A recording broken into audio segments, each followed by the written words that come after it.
श्रीमद्यै गोदायै नमः। श्रीविट्टुचित्तकुलनन्दनकल्पवल्लीं श्रीरङ्गराजहरिचन्दनयोगदृश्यां साक्षात् क्षमां करुणया कमलामिवान्यां கோதாம் அனன்யசரண சரணம் பிரபத்யே. கிழிப்பாசுரத்திலே எம்பெருமானை எழுப்புவதற்காக இவர்கள் எம்பெருமானுடைய அந்த கோவிலை நோக்கி செல்கிறார்கள் என்பதாக நாம் பார்த்தோம். இந்த பாசுரத்திலே பிராட்டியும் நப்பின்னை பிராட்டியை எழுப்பினார்கள். நப்பின்னை பிராட்டி கோபியர்களுடன் சேர்ந்து எம்பெருமானை இந்த பாசுரத்திலே எழுப்புகிறார்கள், சேவிக்கும்படியாக எழுப்புகிறார்கள். ஏற்ற கலங்கள் எதிர்பொங்கி மீதளிப்ப மாற்றாதே பால் சொரியும் வள்ளல் வெறும் பசுக்கள் ஆற்றப்படைத்தான் மகனே அறிவுராய் ஊற்றமுடையாய் பெரியாய் உலகினில் தோற்றமாய் நின்ற சுடரே துயிலடாய் மாற்றாருனக்கு வலி தொலைந்து உன் வாசற்கள் ஆற்றாது வந்துன் அடிபணியுமா போலே போற்றியாம் வந்தோம் புகழ்ந்து என்பதாக சொல்கிறார்கள். ஏற்ற கலங்கள் எதிர்பொங்கி மீதளிப்ப எம்பெருமானுக்கு கைங்கரியம் பண்ண வேண்டும் அப்படிங்கிறது தான் இப்போ இந்த நோன்புடைய முக்கியமான ஒரு அம்சமாக நாம் பார்த்து கொண்டிருக்கிறோம்.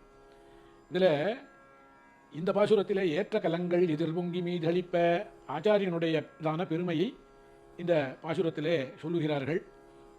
ஏற்ற கலங்கள் எதிர்பொங்கி மீதளிப்ப வாங்கக்குடம் நிறைக்கும் வள்ளல் பெரும் பசுக்கள்னு சொன்னால் ஓங்கி உலகளந்தல.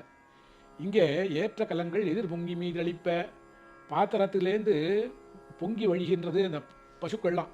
மாற்றாதே பால் சொரியும் வள்ளல் பெரும் பசுக்கள் அப்படிங்கிற பாத்திரத்தை மாத்தத்துக்கே அவகாசம் இல்லாதபடிக்கு இங்கே பாலை புழிகின்றன பசுக்கள் அப்படிங்கிற. ஆனால் உண்மையான அர்த்தம் என்ன இதுக்கு அப்படின்னு சொன்னவன கேட்டோம்னாக்க, ஆச்சாரியர்கள்லாம் இருக்காளோ இல்லையோ, இவெல்லாம் என்ன பண்ணுறா, சமஸ்த கிரந்தங்களையும் நன்கு ஆராய்ந்து, சாஸ்திரங்களை ஆராய்ந்து, வேதங்களை எல்லாம் ஆராய்ந்து அந்த விஷயத்தெல்லாம் கிரகிச்சு வச்சுன்னு இருக்கா. அதை மாற்றாதே பால் சொரியும் ஏற்ற கலங்கள், யாருக்கு எப்படி உபதேசம் பண்ணணுமோ அந்த வகையிலே இந்த உபதேசங்களை எல்லாம் ஆச்சாரியர்கள் பண்ணுகிறார்கள் என்பதாகத்தானே இந்த பாசுரத்திலே நாம் தெரிந்து கொள்கிறோம். எல்லோருக்கும் ஒரே மாதிரி சொன்னால் புரியாது. ஒவ்வொருத்தருக்கும் அவர்களுடைய ஏற்றுக்கொள்ளக்கூடியதான தன்மைக்கு ஏற்ப ஏற்ற கலங்கள், பாத்திரம் எப்படி இருக்கோ அதுக்கு ஏற்றாப்புல பால் பொழிகின்றது என்பது பசுக்கள். அதுபோல ஒருத்தனுக்கு கிரகித்து கொள்ளக்கூடிய சக்தி எவ்வளவு இருக்கிறதோ, சாஸ்திரங்களையோ வேதங்களையோ இல்லை வேறு சில பகவத் விஷயங்களையோ தெரிந்து கொள்வதற்கு ஒருத்தன் இருக்கான் அப்படின்னா, அவனுக்கு அவன் எப்படி ஏற்றுக்கொள்கிறானோ அதற்கேற்ப அந்த விஷயங்களை உபாதானம் பண்ணுகிறார். உபாதானம்னா தானம், சொல்லிக் கொடுக்குறதுன்னு அர்த்தம் வச்சுக்கோங்களேன். சொல்லிக் கொடுக்குறா ஆச்சாரியர்கள்லாம்.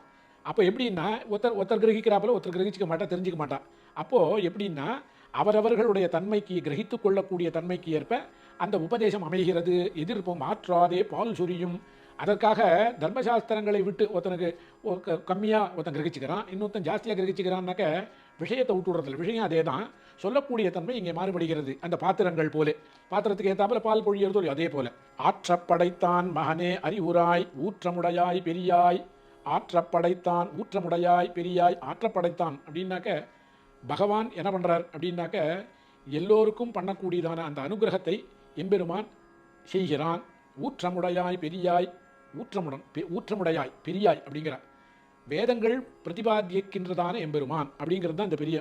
எப்படி வேதங்கள் எதுக்கு அவரை எம்பெருமானை பிரதிபாதிக்கணும் அப்படின்னாக்க, ஆசிரித ரக்ஷணம் இருக்கு போலுங்கோ. இந்த ரக்ஷணத்தை பகவான் எப்படி பண்ணுறான் அப்படின்னாக்கா ஊற்றத்தோடு பண்ணுறான். விபீஷணனுடைய சரணாகதி வருது. விபீஷணன் வானத்தில் வந்து நின்றுட்டு இருக்கான், எம்பெருமான இடத்துல சரணாகதி பண்ணணும்னு வந்து நிற்கிறான். அப்போது பகவான் என்ன பண்ணுறார், உடனே அவனுடைய சரணாகதியை ஏற்றுக்கலை. ஆனால் பகவான் அவனுக்கு சரணாகதி பண்ணி வைக்கணும்னு தீர்மானம் பண்ணிட்டார். அங்கே இருக்கக்கூடியதான அந்த வானர சைன்யங்களிடத்திலே அவர்களுடைய கருத்துக்களை எல்லாம் பகவான் கேட்குறார். ஏன்னா ஒரு பெரிய ராஜா இருக்கான் அப்படின்னாக்க மந்திரிகளை கலந்து ஆலோசித்து அதன் பிறகு அவனுடையதான அந்த தீர்ப்பை அவன் பண்ணணும். அவனுக்கு என்ன தோன்றதோ அதை பண்ணலாம், தப்பு கிடையாது. ஆனால் யாரையும் கேட்காது பண்ணிவிட்டான்னாக்கா என்ன ஆகும், என்னை கேட்டிருந்தா ஒரு வேளை எப்படி சொல்லலாமோ இல்லையோ, என்னை கேட்டிருந்தா இதை பண்ணியிருக்கவே வேண்டாம் நான் சொல்லியிருப்பேனே அப்படின்னு சொல்கிறா பாருங்க. அந்த மாதிரி பகவான் ராமாவதாரத்தில் என்ன பண்ணுறாருனாக்க, எல்லாரிடத்திலேயும் கருத்து கேட்குறாரு, எல்லாரும் ஒரு கருத்தை சொல்கிறான். அப்போது பகவான் என்ன பண்ணுறாரு, பகவானுக்கு தீர்மானம் ஆயிடுத்து.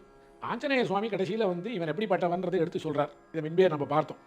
அந்த வகையில் இங்கே பகவான் ஆசிரித ரக்ஷணம் பண்ணுறதுலே பகவான் ஊற்றமுடையாய் அப்படிங்கிற, தன்னை சரணம் பற்றினவர்களை அவன் அனுகிரகிப்பதிலே காப்பாற்றுவதிலே அவனை காட்டிலும் ஊற்றம் அப்படின்னாக்க ஒரு ஆசையுடையவனாக இருப்பவன் எவனும் இல்லை லோகத்திலே என்பதாகத்தானே இந்த விஷயங்கள் சொல்லப்படுகின்றன. உலகினில் தோற்றமாய் நின்ற சுடரே. சுடர் அப்படின்னாக்க பிரகாசமாக இருக்கக்கூடியவன் அப்படின்னா, சுடருக்கு தோஷம் கிடையாது. கோவிலில் விளக்குகள்லாம் ஏற்றி வைக்கிறோம் இல்லையோ, விளக்குக்கு தோஷம் கிடையாது. அதனால தான் குத்து விளக்கு எரிய சொன்னோம். தூமணி மாடத்தை சுற்றும் விளக்கெரியான்னு இத்தனை விளக்குகள்லாம் சொல்லியிருக்கான். இது என்ன விளக்கு அப்படின்னா, எம்பெருமான் சுடர் அப்படின்னா ஞானத்துடையதான வடிவு எம்பெருமான். ஞானம் எப்படி பிரகாசிக்குமோ ஒருத்தனுக்கு, அதுக்கு அழிவே கிடையாது ஞானத்துக்கு. செல்வங்கள்லாம் அழிஞ்சு போடும், சரீரம் கூட அழிஞ்சு போடும். ஆனால் ஒருத்தனுடைய ஞானம் கொடுக்க கொடுக்க கொடுக்க மற்றொருவருக்கு அந்த ஞானம் வந்து பிரகாசிச்சுட்டே இருக்கும் அப்படிங்கிறான். தொட்டனைத்து ஊரும் மணற்கேணி மாந்தருக்கு கற்றனைத்து ஊரும் அறிவுன்னர். படிக்க படிக்க படிக்க படிக்க ஒருத்தனுக்கு எப்படி அது ஆசையாக இருக்கும். மணற்கேணி இருக்குது பாருங்க, அதில் வந்து நீங்கள் அதை துக்காத பார்த்துட்டே இருக்கணும். அதை தோண்டி தோண்டி மணலெல்லாம் தோண்டி வச்சுட்டே இருந்தோம்னா ஊறிண்டே இருக்கும் பாருங்க ஜலம். அந்த மாதிரி கற்றனைத்து ஊரும் அறிவு அப்படின்னா எம்பெருமானுக்கு இந்த குறைகள்லாம் உண்டா அப்படின்னா குறை ஒன்றும் இல்லாத கோவிந்தன்னு சொல்ல போகிறா பின்னால். ஆனால் இங்கே என்ன சொல்கிறா அப்படின்னாக்கா, எம்பெருமான் எப்படிப்பட்டவன் அப்படின்னா சுடரே துயிலழாய் அப்படிங்கிறான். எம்பெருமான் எப்படி இருக்கான் அப்படின்னா ஒரு தோஷம் கூட சொல்ல முடியாது. பெருமான் அபகத பாத்மானம் அப்படின்னு சொல்கிறது வேதத்தில் சொல்லச்சு. அப்படின்னா பாப கூட்டங்களுடைய சாயையே இல்லாதவன் எம்பெருமான். அதான் சுடரே அப்படின்னாக்க பாப கூட்டங்கள் இல்லை அப்படின்னாக்க ஞானத்துக்கு என்ன பண்ணுறதுன்னா ஞானமும் எம்பெருமானுக்கு குறவே கிடையாது. சுடரே துயிலழாய் அப்படின்னா அப்படிப்பட்ட எம்பெருமான் எப்படி இருக்கான்னா மாற்றார் உனக்கு வழி தொலைந்து அப்படிங்கிறார். மாற்றார் உனக்கு வழி தொலைந்து. இப்போது இந்த ஆச்சாரியால் இது வந்து அப்படியே ஆச்சாரியாளுக்கு அன்வயம் பண்ணுற வேண்டியதான பாசுரம். இவன் என்ன பண்ணுறா, ஆச்சாரியர்கள்லாம் என்ன பண்ணுறா அப்படின்னாக்க நிறைய விஷயங்களை கற்றுக்கிறதுனால இதர ஆளுக்கு வந்து அவர்கள் பேரில் ஒரு அசூயை ஏற்படுறது. அஜாயமானோ பகுதா விஜாயத்தே அப்படிங்கிறது. எம்பெருமான் எப்படிப்பட்டவன் அப்படின்னாக்க பிறப்பொடு மூப்பொன்று இல்லவன் தன்னை பேதியா இன்ப வெள்ளத்தை இறப்பெதிர்கால கழிவும் ஆனானை ஏழிசையின் சுவை தன்னை அப்படிங்கிறார் ஆழ்வார். பெருமாளுக்கு பிறப்பு கிடையாது, தன்னொப்பார் இல்லப்பன், அவனுக்கு சமமானவாடும் கிடையாது, அவனுக்கு மேலேயும் கிடையாது. அப்படிப்பட்டவன் அஜாஜமானோ பகுதா விஜாயத்தே அப்படின்னாக்க பிறப்பு இல்லாதவன் எம்பெருமான். அப்படிப்பட்ட எம்பெருமான் உலகினில் தோற்றமாய், அதுக்கு தான் அதை சொல்கிறான். நின்ற சுடரே துயிலழாய், எழுந்துக்க வேண்டாமா, மாற்றார் உனக்கு வழி தொலைந்து உன் வாசற்கண் அப்படின்னாக்க பெருமாள் இடத்துல ஜெயிக்கணும்னு நினைக்கிறவன் அத்தனை பேரும் என்ன பண்ணுறான்னா பெருமாள் போய் எதிர நின்று இருந்தால் அவன் இடத்துல தோற்று போகிறான். எம்பெருமானிடத்திலே பகமை பாராட்டக்கூடியவர்கள் எல்லோரும் கூட எம்பெருமானுடையதான திருக்கல்யாண குணங்களுக்கு தோற்று என்ன பண்ணுறா அப்படின்னா வழி தொலைந்து உன் வாசற்கண் வந்து அடி பணியுமா போலே. அவர்கள்லாம் என்ன பண்ணுறா அப்படின்னா எம்பெருமானுடைய அழகுக்கு தோற்று, எம்பெருமானுடைய திருக்கல்யாணங்களுக்கு தோற்று, எம்பெருமானுக்கு அடிமை செய்ய வேண்டும் என்று நினைத்து கொண்டு அங்கே வந்து விடுகிறார்களே. இது எப்படி இருக்குன்னா ஆச்சாரியர்கள் அப்படி தான் இருக்கா. ஆச்சாரியர்களை வெற்றி கொள்ள வேண்டும் என்று நினைக்கிறார் இல்லையா, பரமதத்தில் இருக்கிறவாள்லாம். அப்போது இவர்களுடையதான அந்த ஒரு தடவை என்னாச்சு, சுவாமி தேசிகன் ஸ்ரீரங்கத்தில் எழுந்தருளி இருக்குச்சே அவரை அவமரியாதைப்படுத்தணும் அப்படிங்கிறதுனால என்ன பண்ணுறா, தங்களுடைய பாதுகைகளெல்லாம் அவர் வீட்டு வாசலில் வந்து கட்டி வச்சுட்டானோ. இவர் காத்தால் எழுந்து அனுஷ்டானத்துக்கோசரம் வெளியில் வர, தன்னுடைய கிரகத்திலிருந்து வீட்டிலிருந்து வெளியில் வர வந்து அவருடைய தலையில் அந்த பாதுகைகள்னால் தெரியும் இல்லையா, இந்த காலத்தில் சொல்லணும்னாக்க செருப்பு, அதை கட்டிட்டா அவர் அவமானப்படுத்தணும்னு நினச்சின்னு அவர் என்ன பண்ணார், அங்கேன்னு வீட்டிலேருந்து வெளியில் வரச்சே அந்த பாதுகைகள்லாம் அவருடைய தலையில் படுறது. அப்பொழுது சுவாமி தேசிகன் தன்னுடைய அந்த வீட்டிலிருந்து வெளியில் வரச்சு அந்த கட்டி இருக்கிற கூடியதான அந்த பாதுகைகள்லாம் அவர் தலையில் பட்ட உடனே இது எந்த பாகவதருடைய பாதுகையோன்னு அந்த தலையில் தரிச்சுட்டாராம். உடனே இதை பார்த்து அவரை அவமானப்படுத்தணும்னு நினச்சிருந்த அந்த பாதுகைகளெல்லாம் கட்டினார்களோ இல்லையோ, அவர்களெல்லாம் வெட்கப்பட்டு ஐயோ இப்படி போய் பண்ணிட்டோம், இப்படிப்பட்டதான ஒரு பாகவதர், இப்படிப்பட்ட ஒரு ஆச்சாரியன், இவரிடத்திலே போய் நாம் அபச்சாரப்பட்டு விட்டோமே அப்படின்னு நினச்சிட்டு அவரிடத்திலே போய் அபராத க்ஷமாபணம், அதாவது மன்னிப்பு கேட்டார்கள்னு சொல்வா. அந்த மாதிரி இது மாற்றார் உனக்கு வழி தொலைந்து உன் வாசற்கண் ஆற்றாது வந்து உன் அடி பணியுமா போலே. நாங்கள்லாம் எப்படி வந்திருக்கோம் அப்படின்னா மாற்றார்கள் நாங்கள் அப்படியானா அந்த மாதிரி இல்லை. அவர்கள்லாம் வெட்கப்பட்டு எப்படி உன்னிடத்திலே வந்து சரணாகதி பண்ணுவார்களோ அதுபோலே தானே நாங்களும் உன்னிடத்திலே வந்து நிற்கிறோம். அடி பணியுமா போலே போற்றியாம் வந்தோம். அவர்களை போல இல்லை நாங்கள் அப்படிங்கிறா. அதுக்கு தான் மாற்றார்கள் உன்னை வெய்யவா. யார் அப்படின்னா கேட்பார் செவிசூடு கீழ்மை வசவுகளே வையும் அப்படிங்கிறார் ஆழ்வார். கேட்பார் செவிசூடுன்னா பகவானை நிந்தனை பண்ணுறத கேட்கறதுல சந்தோஷப்படுற கூட்டம் ஒன்று இருக்குது எந்த காலத்துலையும். அவர்களெல்லாம் கூட அவர்கள் காதுகள் எல்லாம் கூட சுடும்படியாக சிசுபாலன் என்ன பண்ணுறான் அப்படின்னாக்கா பகவானை திட்டுறான், வெய்யறான், நிந்தனை பண்ணுறான். அவர்களெல்லாம் அதாவது கேட்டு ரசிக்கக்கூடியவர்களுடைய காதுகள் எல்லாம் கூட சுடும்படியாக அப்படின்னாக்க நாங்கள் அப்படிப்பட்டவாழ்னா நாங்கள் அப்படி இல்லை. போற்றி யாம் வந்தோம், உன்னை புகழ்ந்து பாடுவதற்காகவே நாங்கள் இங்கே வந்தோம்.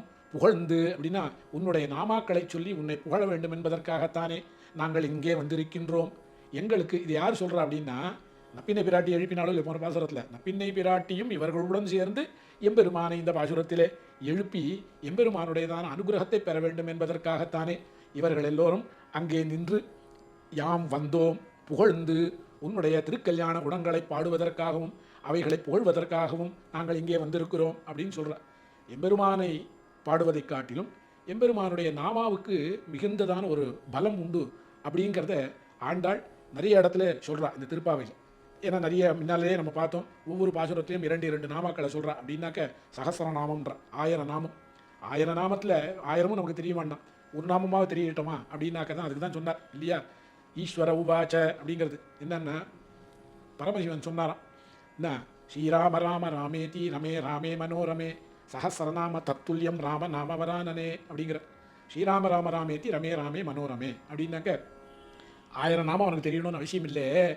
அதில் ஒரே ஒரு நாம ராமன்னு சொன்னாலே போருமே. ரமயா இதி ராமஹா இல்லையா, அந்த மாதிரி அதை சொன்னாலே போருமே. போற்றியாம் வந்தோம், அந்த நாமாவை நாம் போற்றி போற்றி புகழ்வதற்காக நாங்கள் வந்திருக்கிறோமே, எழுந்து வந்து எங்களுக்கு அனுகிரகம் செய்ய வேண்டும் என்பதாகத்தானே இந்த பாசுரத்திலே ஆண்டாள் நமக்கெல்லாம் தெரிவிக்கிறாள் என்பதாக நாம் சந்தோஷப்பட வேண்டும். ஸ்ரீமத்யை கோதாயை நமஹா.